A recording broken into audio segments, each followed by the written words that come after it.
Assalamualaikum warahmatullahi wabarakatuh. Alhamdulillah kita masih bisa bertemu pada pertemuan kali ini. Semoga kita selalu diberikan kesehatan dan juga semoga diberikan kemudahan dalam mempelajari materi yang akan kita bahas hari ini. Hari ini kita akan membahas mengenai koordinat kartesius. Nah, apa sih tujuan dari mempelajari koordinat kartesius ini? Tujuannya yaitu siswa diharapkan dapat menjelaskan kedudukan titik dalam bidang koordinat kartesius yang dihubungkan dengan masalah kontekstual. Dan yang kedua yaitu siswa dapat menyelesaikan masalah yang berkaitan dengan kedudukan titik dalam bidang koordinat kartesius. Nah, esensial powers yang ingin dicapai pada pembelajaran hari ini yaitu siswa diharapkan dapat berpikir kritis dan kreatif dalam menyelesaikan masalah yang berkaitan dengan kedudukan titik dalam bidang koordinat kartesius.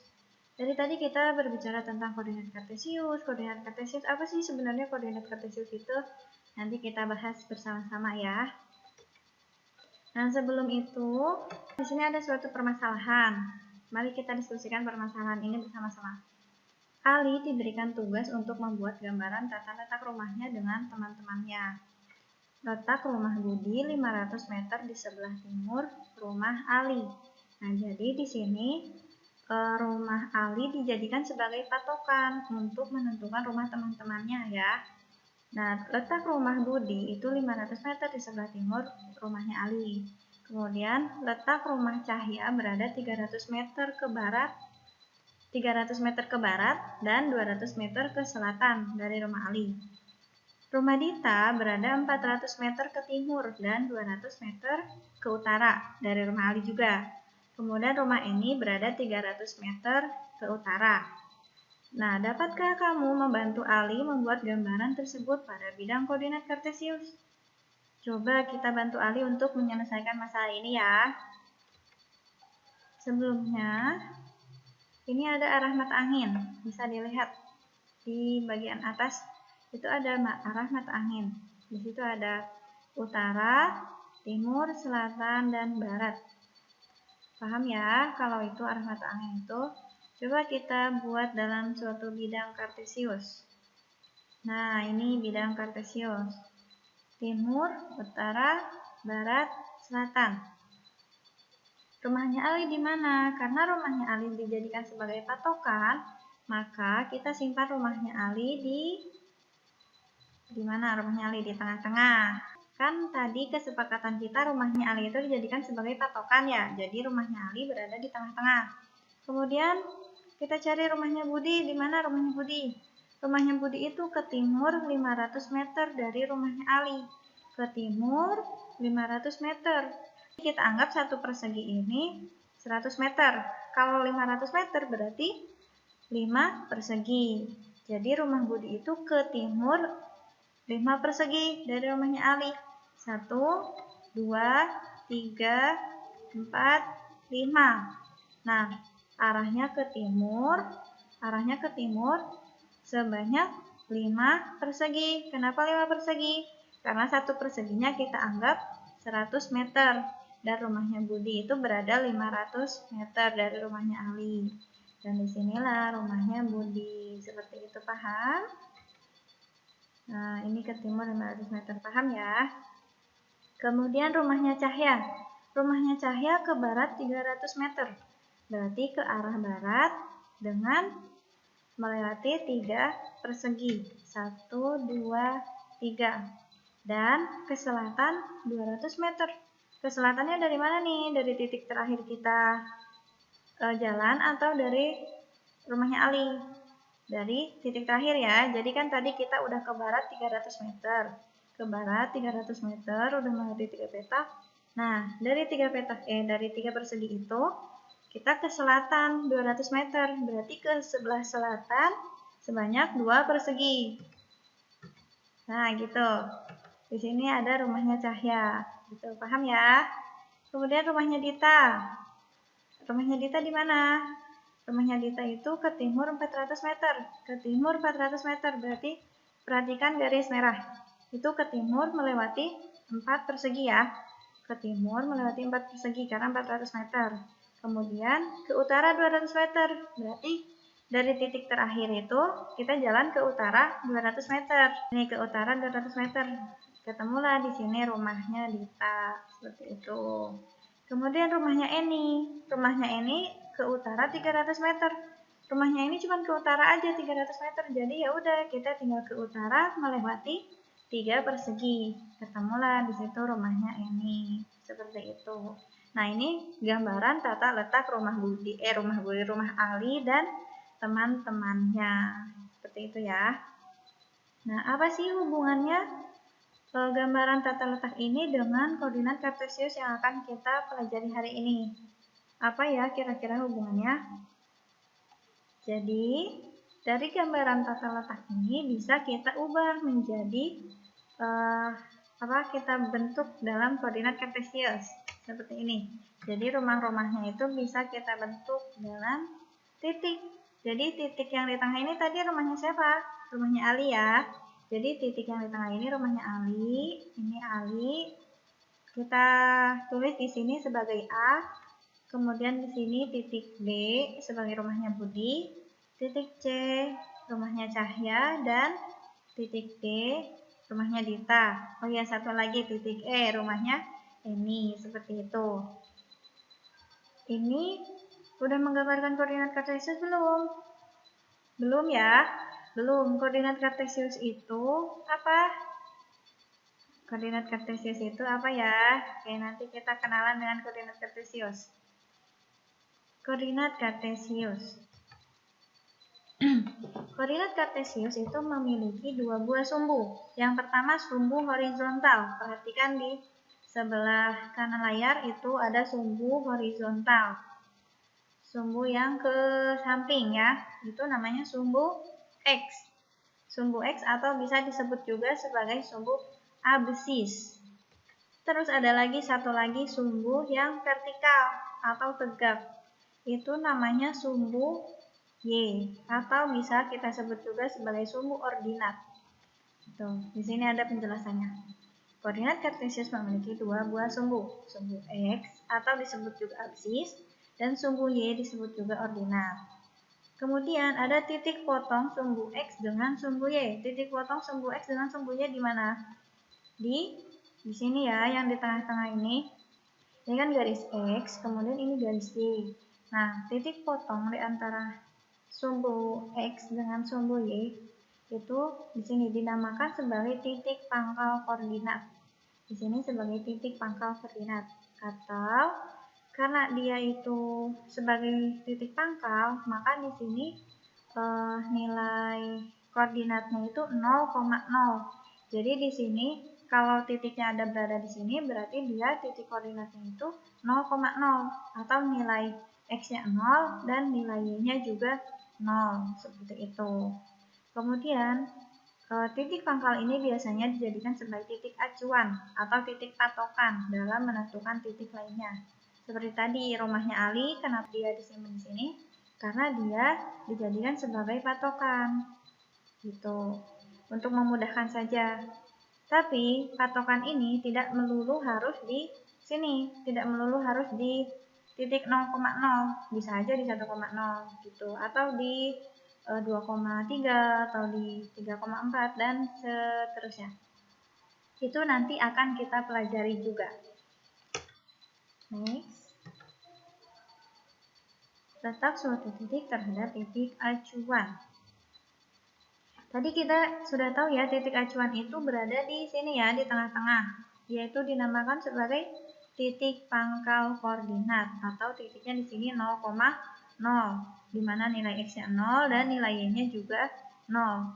Nah, kemudian kalau dari nilai 0 ini ke kanan yang X ya, ke kanan yang X itu nilainya berapa berarti, terus ke kiri berapa, ke atas berapa, ke bawah berapa gitu kan. Dari 0 ke sebelah kanan itu bernilai positif. Jadi dari 0 ke sebelah kanan bernilai positif, itu kita bisa tulis di sini 1, 2, 3, 4 dan seterusnya. Jadi dari mulai 0, dari yang tengah ini 0, terus ke sebelah kanan itu bernilai positif, dimulai dari 1 sampai tak terhingga gitu.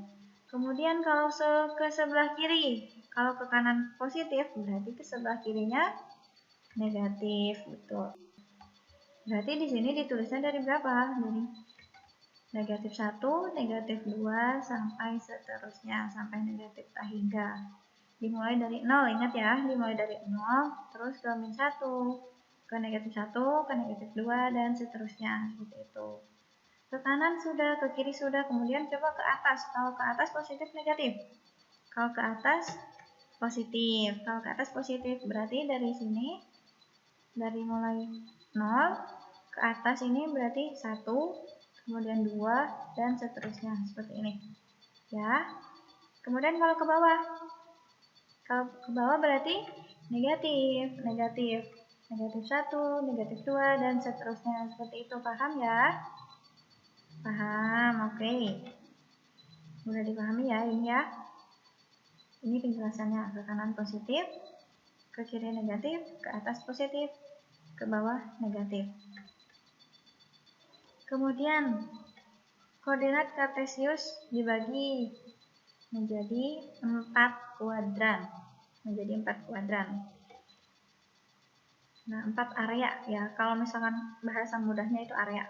Jadi, ini area 1. Nah, pada area 1 ini, tadi kan kita sudah pelajari ya, kalau misalnya dari 0 ke kanan itu nilai X-nya positif. Dari 0 ke atas nilai Y-nya juga positif. Jadi pada kuadran 1 ini, sumbu X bernilai positif, sumbu Y juga bernilai positif. Terus kuadran 2. Nah, kuadran 2 di sebelah sini. Kalau di kuadran 2 berarti sumbu X-nya bernilai negatif dan sumbu Y-nya bernilai positif. Sumbu X-nya bernilai negatif, sumbu Y-nya bernilai positif, seperti itu. Oke, kuadran 3. Pada kuadran 3, sumbu X-nya bernilai negatif, dan sumbu Y-nya bernilai negatif juga. Nih, dari 0 ke kiri, berarti sumbu X-nya negatif. Kemudian dari 0 ke bawah, itu jadi sumbu Y-nya juga negatif. Kuadran 4 berarti sumbu X-nya positif, dan sumbu Y-nya negatif, seperti itu. Paham ya? Sudah dipahami? Oke, kita lanjut ya. Contoh. Tulislah koordinat titik dari gambaran tata letak rumah Ali dan teman-temannya. Nah, tadi kan kita sudah membuat gambaran rumahnya Ali. Seperti ini ya. Nih, sekarang kita tulis koordinat dari masing-masing titik itu.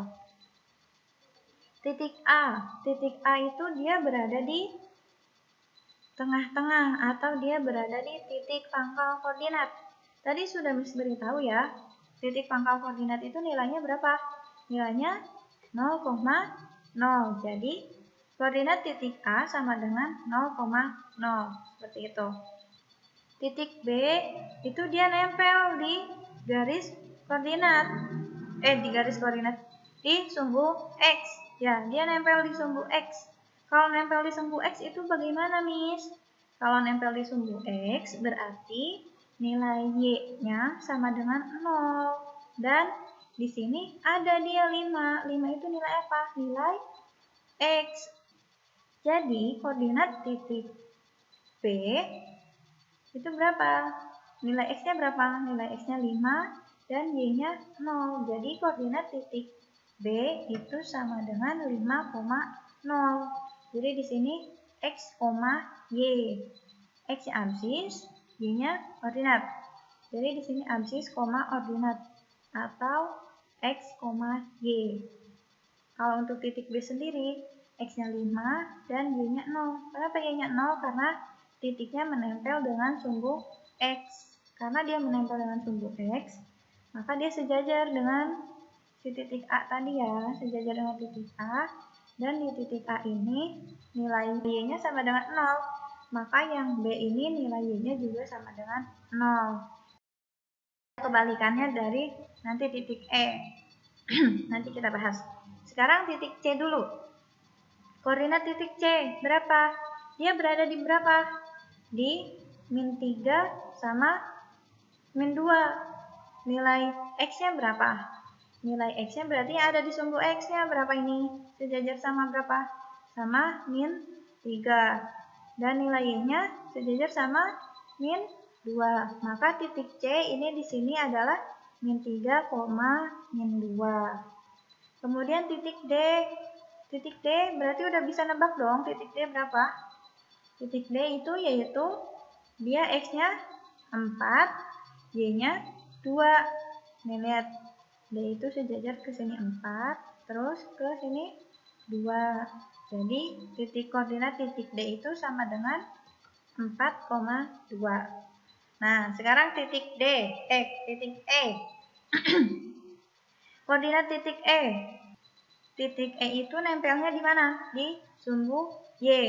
Kalau tadi nempel di sumbu X, nilainya sama dengan 0. Sekarang kalau nempel di sumbu Y berarti nilai X-nya sama dengan 0. Seperti itu ya, karena dia masih sejajar dengan titik ini yang di tengah-tengah ini. Dan di tengah-tengah ini nilai X-nya itu sama dengan 0 gitu. Karena dia masih sejajar, maka nilai X-nya di sini sama dengan 0. Sedangkan nilai Y-nya sama dengan 3. Jadi koordinat titik E itu sama dengan 0,3. Seperti itu. Paham ya? Mudah dipahami ya? Oke, di sini ada contoh satu lagi ya. Diketahui titik A 6,2, B 6,6, C 2,6. Dan titik D membentuk bangun persegi. Jadi ada titik A, B, dan titik A, B, C, dan D. Mereka itu membentuk bangun persegi. Tentukan koordinat titik D. Oke, kita tentukan. Gimana cara menentukannya? Kita buat gambar dulu. Titik A, B, C-nya kita gambarkan dulu mereka ada di mana letaknya gitu. Kemudian baru nanti kita menentukan titik D-nya ada di mana gitu ya, dari gambar itu nanti dilihat. Oke, kita gambar dulu. Ini koordinat kartesiusnya. Ini bidang koordinat kartesiusnya. Titik A di mana sih? Titik A itu 6,2. 6,2 berarti nilai X-nya sama dengan 6, Y-nya sama dengan 2. 6, nilai X-nya sama dengan 6 kan di sini ya. X-nya 6, Y-nya 2. Kita tarik garis di antara kedua titik tadi, tarik garis, lalu ketemulah mereka di sini. Nah, ketemu mereka di sini. Jadi di sinilah titik A 6,2. Nah, di sini titik A. Gitu ya, paham ya? Kemudian titik B. Titik B itu 6,6. X-nya 6, Y-nya juga 6. Berarti di sini X 6, Y 6. Ditarik keduanya dari kedua garis itu, dari kedua titik itu kita tarik garis. Kita tarik garis dan ketemulah di sini ya. Di sinilah titik B 6,6. Kemudian titik C, titik C-nya di mana? 2,6. Nilai X-nya 2 dan nilai Y-nya 6. Nilai X-nya 2, nilai Y-nya 6. Kita tarik garis 2 dan terus tarik garis juga dari 6. Ketemulah di sini titik C. Nah, kemudian tentukan titik D supaya mereka membentuk bangun persegi. Bangun persegi itu yang seperti apa? Coba diingat-ingat lagi bangun persegi seperti apa ya? Bangun persegi itu dia memiliki panjang sisi yang sama. Berarti kalau dari C ke B ini apa? Dia melewati 4 persegi. Di sini maksudnya 4 kotak ini ya. Dia melewati 4 kotak ini, 4 kotak persegi ini. Berarti dari C ke D itu juga dia melewati 4 persegi. Kemudian dari A ke D juga dia melewati 4 persegi. Lalu di manakah si titik D ini?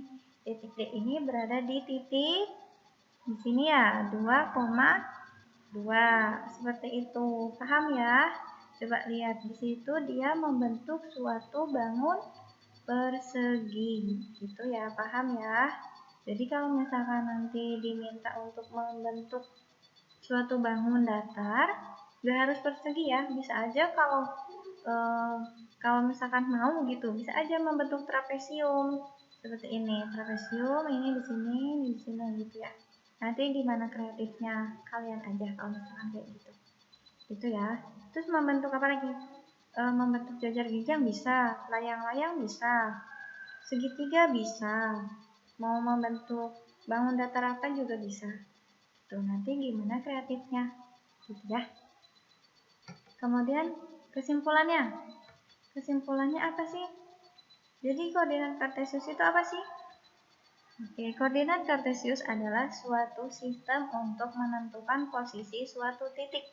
Nah, tadi kita sudah menentukan posisi suatu titik ya, titik dari titik rumah teman-temannya Ali ya. Terus suatu benda atau unsur geometri. Unsur geometri itu benda atau unsur geometri itu yang tadi kita membentuk persegi gitu. Terus menggunakan 1, 2 atau lebih bilangan dan memiliki acuan sumbu yang tetap. Ya, acuan sumbunya tetap ya. Acuan sumbunya itu sumbu X dan sumbu Y. Seperti itu. Paham ya? Oke, ada lagi, satu lagi. Posisi relatif suatu titik terhadap sembarang titik acuan. Nah, ini yang Miss bilang tadi.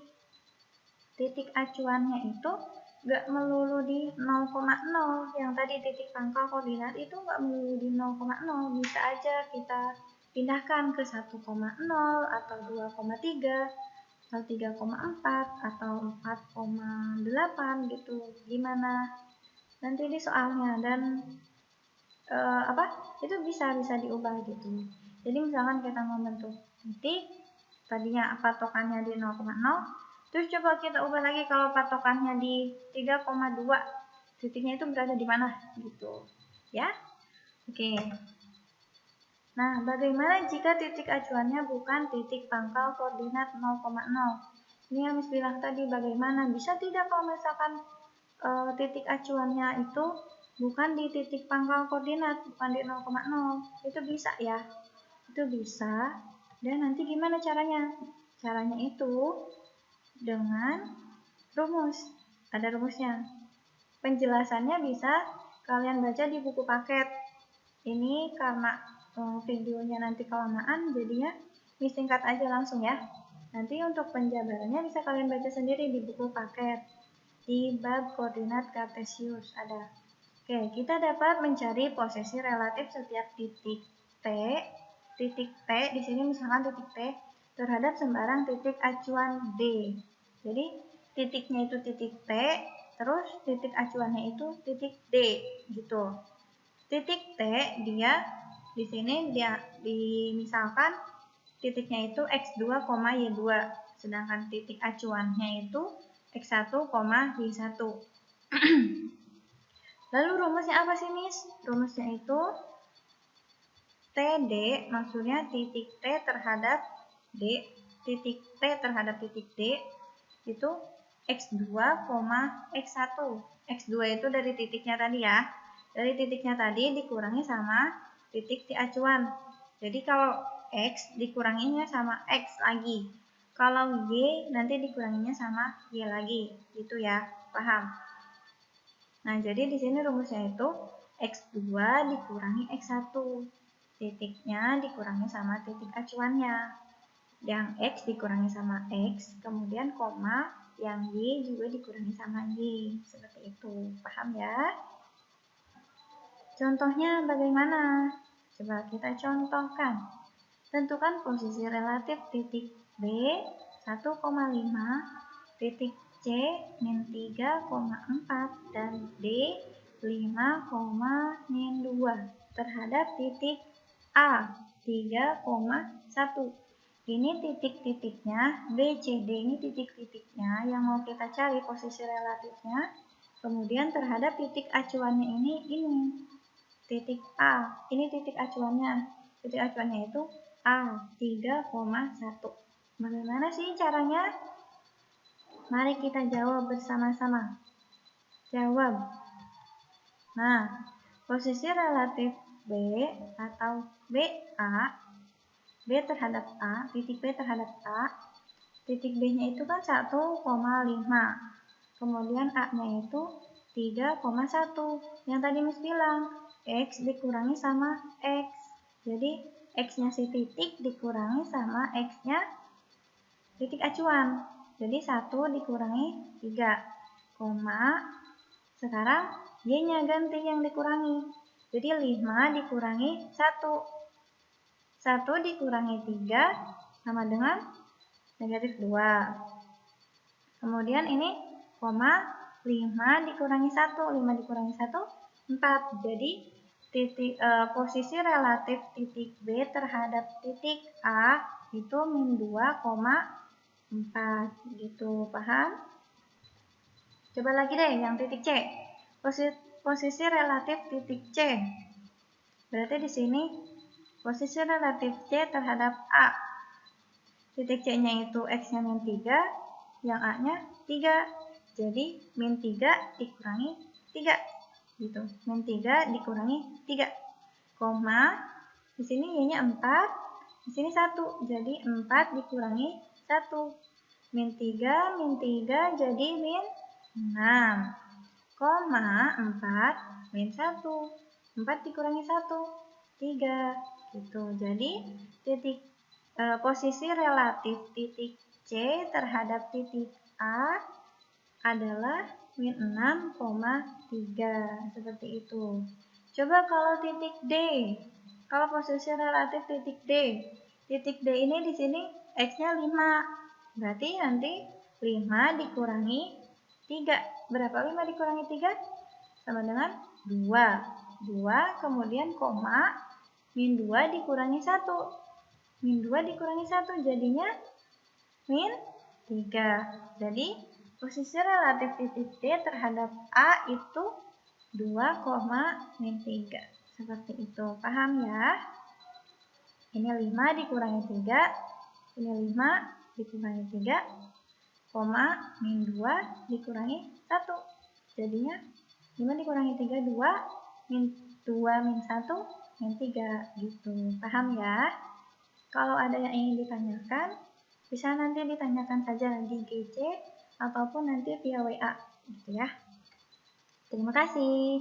Oke, pembelajaran hari ini cukup sampai di sini. Mohon maaf bila ada kesalahan. Jika ada yang ingin ditanyakan, silakan nanti ditanyakan saja ke Miss, bisa melalui Google Classroom ataupun bisa melalui WhatsApp. Seperti itu. Untuk tugasnya bisa dicek di Google Classroom-nya masing-masing. Oke, terima kasih atas perhatiannya. Mohon maaf bila ada salah-salah kata. Wassalamualaikum warahmatullahi wabarakatuh.